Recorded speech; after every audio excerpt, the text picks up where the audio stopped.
and welcome to PingSkills.com.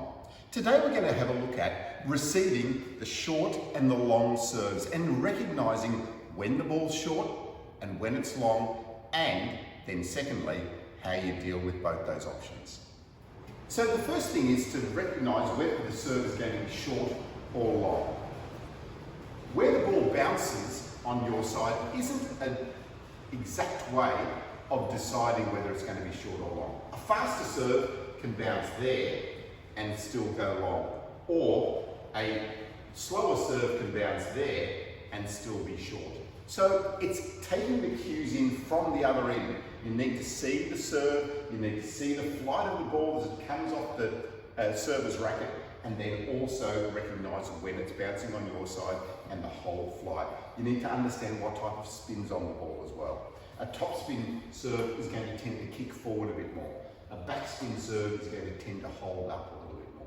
So those are the sort of things that you need to take into consideration when you're deciding, is the ball short or long? This isn't an easy thing, but it's something that you will start to develop with more practice and receiving a wider variety of serves. A simple trick that I like to use is to follow the ball with my racket. So as I'm receiving, I've got my racket facing and pointing towards where the ball is. As the ball's coming, okay, I'm following the ball with my racket. If it's short, okay, then my racket is here. If it's long, my racket follows the ball back and the ball drops off the end, and then I can play that topspin stroke. So following the ball with my racket tends to be a simple way that I can just adjust to that short and the long. But watching and tracking the ball is really crucial. You have to watch that ball all the way from the server's racket to your side. The next important thing is, how do you deal with those two options? If the ball's short, you've got some options. You can push the ball short, you can push the ball long, or you can flick or flip. If that serve is long, then really the option that you want to take is that you want to be able to attack that serve. So get you taking the initiative early in the rally. The next thing to consider is the movement of your feet and your legs. So you're starting in that ready position. As that you see and recognise that that ball is going to be short, it's important to bring your leg in closer to the table so you can make an effective shot. So I'm a left-hander, I'm going to move my left leg in close to the table to be able to make the push or the flick or the long dig as well.